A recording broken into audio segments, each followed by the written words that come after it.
Tantor Audio, a division of Recorded Books, presents P.O.W. by Ross Buzzell. Narrated by Todd Mclaren. 1. Safe Space. Warm salt water splashed on Lance's face as he paddled out to sea. His surfboard was hot against his chest from the brilliant sun beaming in a cloudless sky. Waves crashed against a black sand beach behind him as a swell moved toward the captain. Lance took a deep breath. He grabbed the front of his board and pushed down as he closed his eyes. Punching into the wall of the forming wave, he cut into it. Kicking his feet, the captain propelled himself against the ocean's pull toward land. Resurfacing behind the wave, the captain continued to swim out a few more yards before he came to a stop and sat up on his board. Closing his eyes, he basked in the sun's warm light as seagulls cried overhead for food they weren't looking for. The salty breeze filled his lungs. It was so much better than the stale, recycled air of their spaceship. Several hundred yards out, he caught a glimpse of a swell's beginning. Turning his board around, he glanced at the cherry-red sports car parked on the sand. Lying down, he paddled with the oncoming wave, slowly at first. As the wave grew and closed in, he paddled faster, the nose of his board giving off a small wake. Lance glanced over his shoulder as his feet were lifted slightly above the rest of his body. "Here we go," he muttered to himself. Popping to his feet, Lance crouched as the wave caught him, propelling him to the beach. Invigoration flowed through him as he rode the crashing wall of water, staying just ahead of the break. He whipped the nose of his board from left to right several times, slowing himself down. The barrel caught up. Dropping into it, wind rushed around him in all directions, whipping his long hair as the wave collapsed in a torrent of white water behind him. A smile overtook his features. Adrenaline and a sense of freedom surged through the captain as he shifted his weight forward. Speeding up, he shot out of the wave's barrel as it collapsed. Riding the foaming whitewater all the way up to the beach, he hopped off his board. Picking it up, Lance collapsed the surfing equipment before approaching the car. Popping the trunk, he placed his dripping device inside and grabbed a towel. Walking halfway between the vehicle and the ocean, he set the towel down before lying on it himself. The stress of saving the galaxy, fighting pirates, sites, and even corrupt militaristic corporations completely evaporated from the soldier. Closing his eyes, Lance basked in the sunlight to the peaceful crashing of waves at his feet. "You look comfy," Amber's voice cut through the ambience. "Would you mind some company?"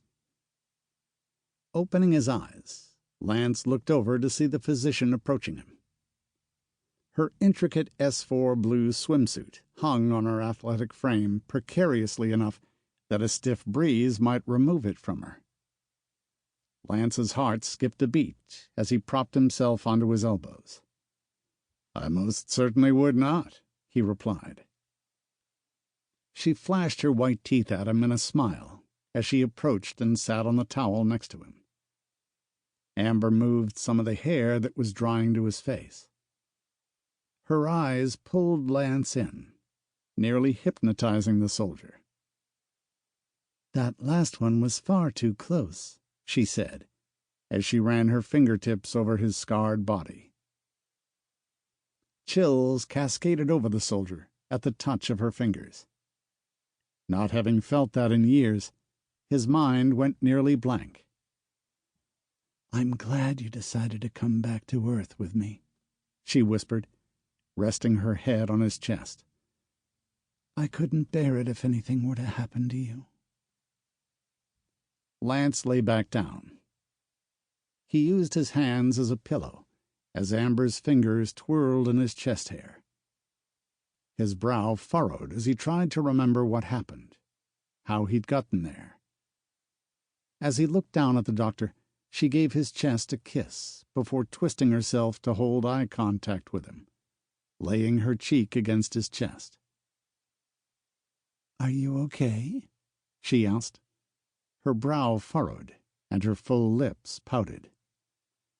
"I'm sorry. I can't remember how I got here," he whispered, the warmth he'd once felt peeling away to a cold confusion. "You took some serious traumatic brain injuries when you re-entered the atmosphere and fought Sabo," she replied.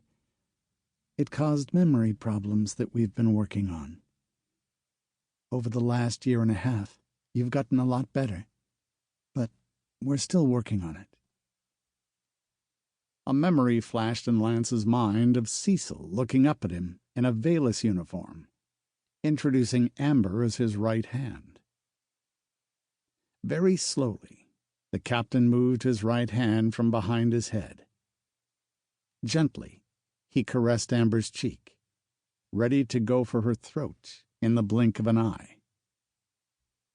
"I was captured by the Veles," Lance murmured, a dull throbbing pounding at the front of his skull.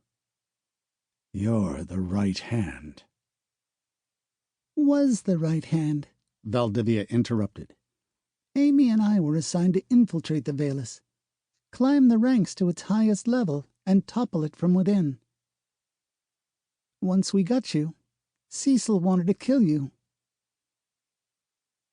"I couldn't let him do it, so I put a scalpel through his throat," Amy interrupted, as she closed the car's trunk.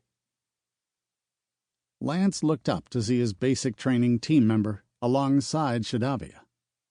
Both were in swimsuits. The Jarog inspected a shell very closely. "It's fascinating. Our people are so different, yet there are remarkable similarities in our oceanic life," Shadavia said. "He helped," Amber added. "You'd done such a good job flushing them out externally that they had to retreat to their last bastion to rebuild their strength." "And then we blew it to the goddess," Shadavia added, as he and Amy sat on the sand. "What about my crew?" Lance asked, propping himself up again before looking at the sultry woman on his chest. "What about Valdivia?" A long, solemn silence filled the air. Shadavia set the shell down and started to fiddle with the sand. "Rescue didn't get to them in time," the SOAT whispered.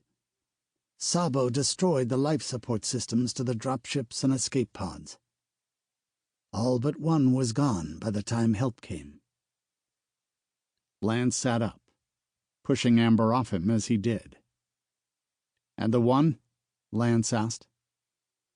"It was your brother's escape pod," Amy chimed in. "His fell to the planet's surface, and that's what notified us to take a look for the Gladius's lifeboats. His was empty, though.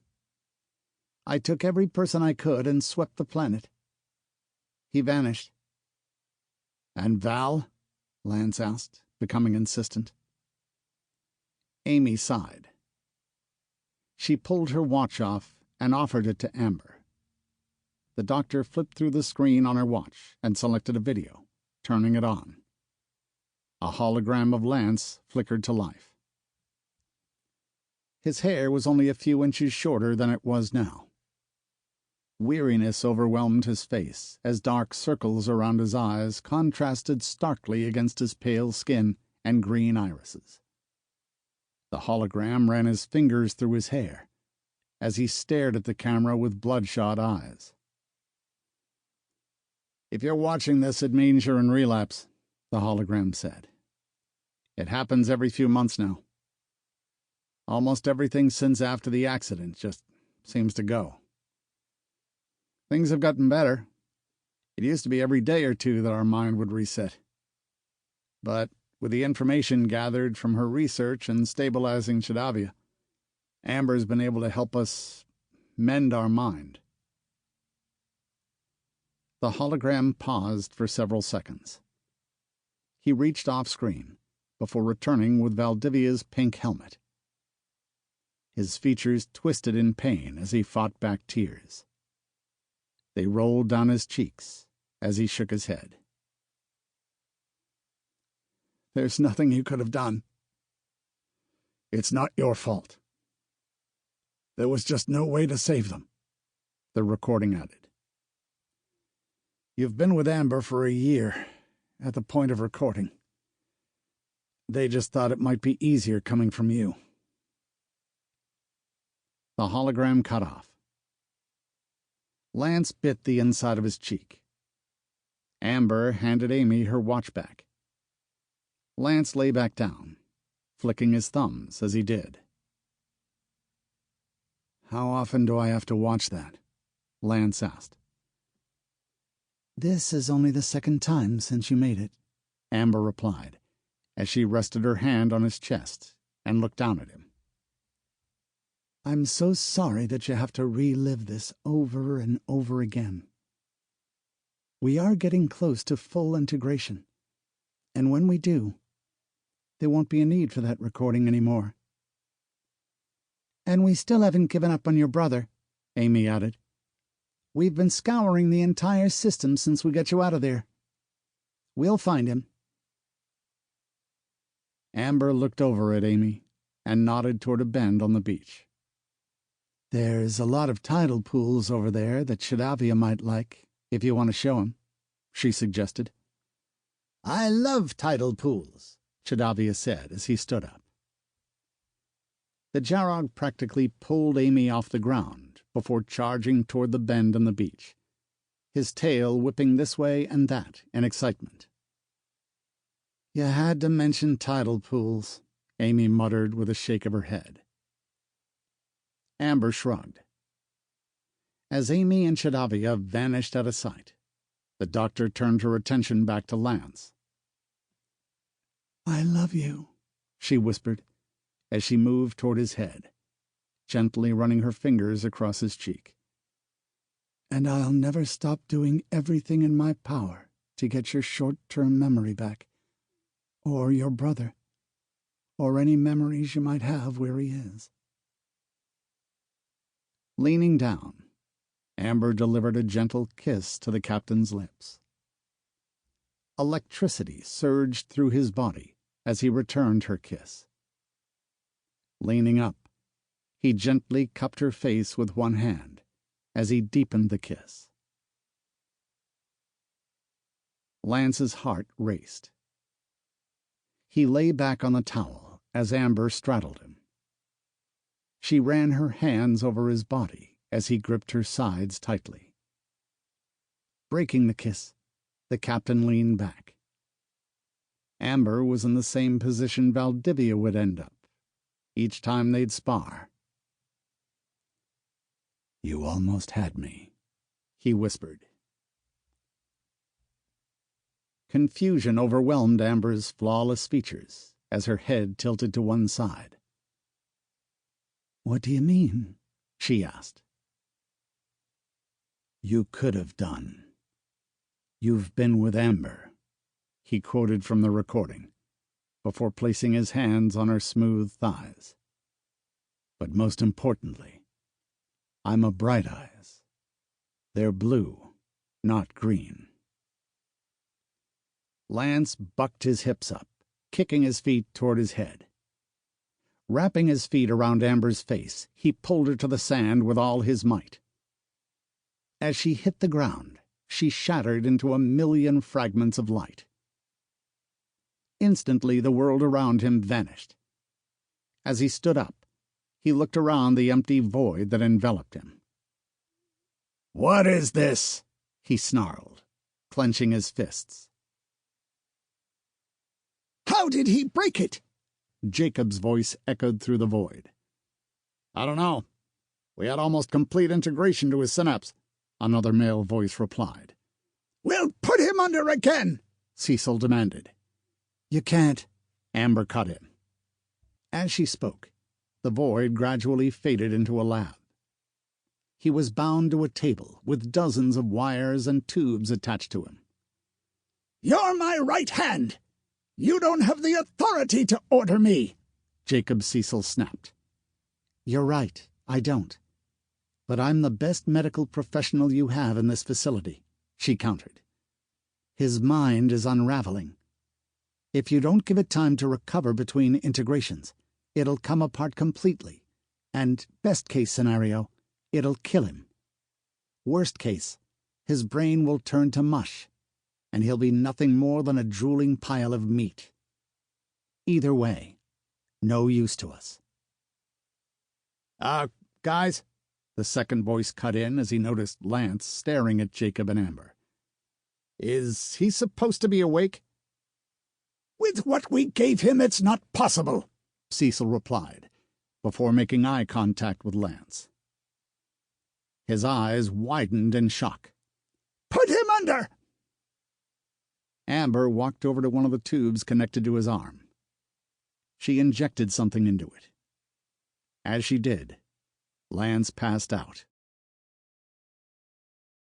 2. Reality of the situation.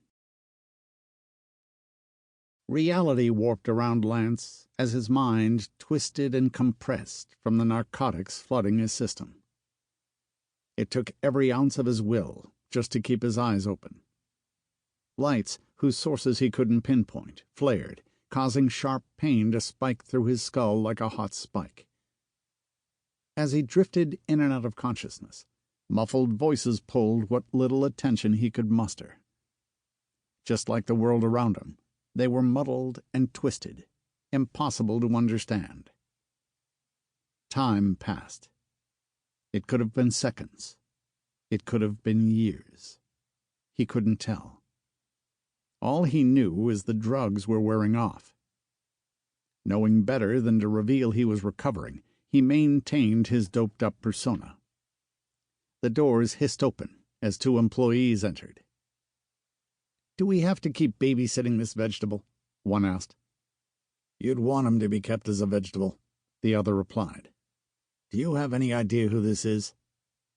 "Another meat sack for Cecil and the right-hand's experiments?" "This is Lance Warder, the sword and shield of humanity, the most dangerous human in the galaxy, the reason we have to be stuck in this underground bunker."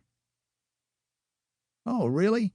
the second asked, walking over to Lance's side. "I heard his S4 enhancements were removed." "Do you really think he's that big of a threat?" The lab tech gave Lance a slap to the face. The captain's eyes shot open, causing the lab tech to jump back in terror. Lance rolled his head around, taking in the room, but pretending like he was looking at nothing. With a single look, he mapped out distances to the exits, devices to use as weapons. "Isn't he supposed to be out?" the second asked. The first tech walked in front of Lance and snapped directly in front of his face a few times. The captain intentionally ignored the stimulus. "He's out of his gourd," the first chuckled. "He's not going anywhere." "But the dish soap with the Ajax," Lance said with a slur to his voice, as he intentionally drooled on himself. "And the old, ugly avocados." "What's he on about?" the second tech asked with a laugh. "I told you, he's out of his mind. Change his IV bags and get a new needle for intake. Change up to his wrist," the first ordered. "Why?" the second asked. "Because the right hand told us to. Something about being in the same veins for too long can cause infections," he said, as he turned to work on the computer. "I don't know, I'm not a physician." "She's the boss." The second tech took down the empty bags hooked up to Lance. He disposed of them and grabbed several new, clear bags. Hanging them, he connected their tubes to a needle and slid it into the vein in Lance's wrist. To his surprise, the tech's insertion of the IV didn't hurt. Its warm liquid flowed through Lance's veins. Bobbing his head from left to right, the captain continued to drool on himself and mutter incoherently. "How much longer do you think they can keep him like this?" the second asked. "Not sure. but the right hand won't let them do anything to permanently hurt him. He's too important to what they're doing here." The second gave Lance several slaps to the face to see how he'd react. He laughed when the captain just grunted. "He's just going to be a pile of drool soon enough," the second said with a chuckle. "I can't believe this guy gave us such a hard time. He doesn't seem so tough." "He gets out of those restraints, and you just may change your tune." I could take him now." "That's like saying you could take a baby in a fight. Doesn't really equate." Rolling his head forward, Lance got a good look at the lock holding his arm down. Its position made the IV tube run by his index finger. "Are you done over there?" the first asked. Yeah. He's no fun to play with. No fight," the second replied. "Then get over here. I could use some help with getting these notes organized." "Whose notes?" "Irene's." Lance's heart skipped a beat at that name. Was she actually here? What was she doing? "I hate organizing her notes," the second complained. "The inside of her head is like a bag full of cats." "Which is why I need your help."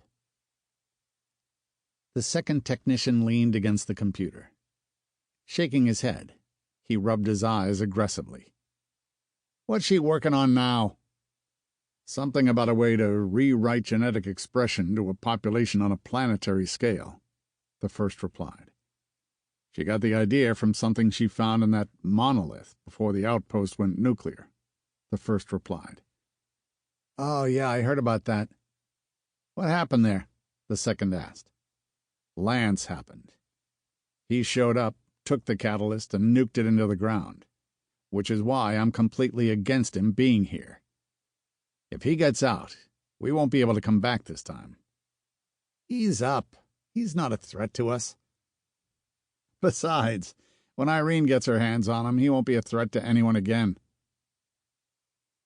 Lance looped his finger around the IV tube connected to his arm. With one swift yank and a pinch of sharp pain, he pulled the needle out of his arm. Blood oozed down his hand and onto the bed.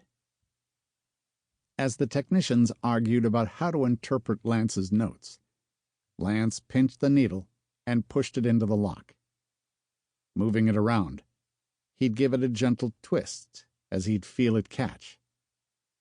After a few seconds, the first lock released, freeing his hand.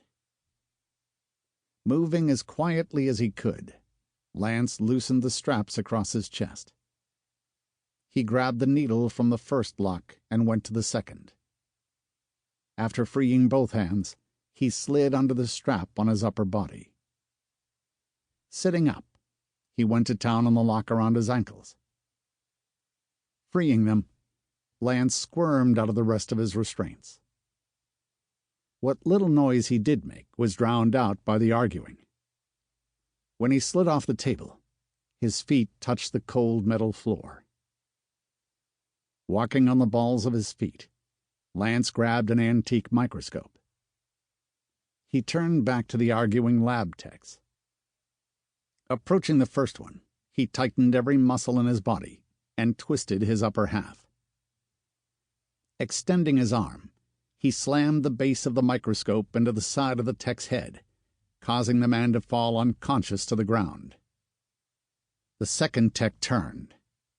His eyes widened in a brief look of terror. "Your friend was right," Lance said, wiping the drool off his chin. Punching the second tech in the stomach, Lance grabbed him by the throat. Spinning around the young man, Lance placed his opponent in a headlock, squeezing tightly.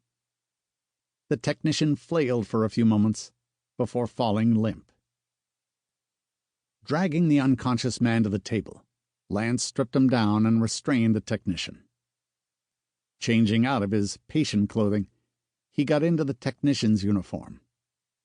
Returning to the first man, the captain grabbed him and dragged him to a cabinet. Stripping the bleeding tech down, he used the lab coat to restrain and gag the remaining Veles member. Shutting the cabinet, he returned the microscope back to its resting place. Walking over to the computer console, Lance grabbed the tablet that was brought in. He couldn't access most of the data, as a message stated he wasn't a DNA match. Walking over to the bound technician, he held the datapad in front of the unconscious man. It immediately unlocked. As soon as he pulled the datapad back, it locked up again, restricting his access. Tucking the pad under his arm, he left the laboratory. Looking either way, he saw there were long, wide corridors that stretched in both directions. A sign was attached to a wall a few yards to his right. Several men and women in lab coats walked by the soldier. They didn't even acknowledge him. Lance tracked their walking speed and matched it as he approached the sign. His heart sat in his throat as he approached the sign. According to the post, labs were behind him. In front of him was the common area. Not wanting to go back to the labs, Lance pressed on to the common area. He glanced into rooms as he passed. Some were normal labs. Others had odd, massive cylinders filled with liquid, housing what appeared to be a ball of developing flesh. No time to investigate. Humanity could find out what was going on when he got a message for exfiltration. Labs wouldn't have what he needed to send out an SOS. Keeping an eye out for anything suggesting communication centers, he found none. When he reached the common area, a massive room stretched in all directions. There were lounging areas, a cafeteria, nap pods, even some areas for shopping. It was like a little mall meant to service hundreds, if not thousands, of employees. Several dozen Alcazar members were scattered around the monolithic room. In the center of each of the four walls were doors, attaching corridors and signs that sat above the steel barriers. One read Living Quarters. Another read Research and Development. The one above Lance was Labs, with the fourth and final, Craft and Communication. "There you are," Lance whispered to himself. Instead of taking a direct route and risk drawing attention, Lance kept to the clearly marked path built into the structure. His heart raced with hope of escape as the back of his mind warned him that everything felt just a little too easy. Now's not the time to be questioning yourself. Just get where you need to go as quickly as you can, and don't draw attention. As he thought to himself, he noticed a few employees glance his way, then do a double take. He offered them a polite nod, which seemed to appease their curiosity. Controlling his breathing, it took everything in his power not to break into an all-out sprint. Reaching the doors, he caught up to a small group of Veles employees talking with one another. They tapped their data pads on the door lock as they approached. The steel slid open for them. Lance shifted into a fast walk as they passed through the barrier. Catching up, he pretended to tap his data pad on the lock as well before rushing through after them. The doors slammed shut, revealing a buffer zone between the common area and the craft and communication wing. He kept his distance from the small group in front of him. It was unlikely that they'd recognize him, but he wasn't willing to risk it. Glancing down at his tablet, he saw a glowing red image of a lock on it. Quickly, he shut off the data pad as they approached the next set of doors. As they reached them, the group ahead once again opened the door. He sped up his steps after they'd crossed the threshold and entered just before the steel slammed shut. The second they closed, a series of heavy locks thumped together behind him. He glanced back at the door to see its frame glowing with red lights. Looking ahead of him, the walkway dropped off into a massive hangar with a series of walkways around its edge and hundreds of ships of varying sizes. Some even flew out of holes in the ceiling. Sample complete. Ready to continue?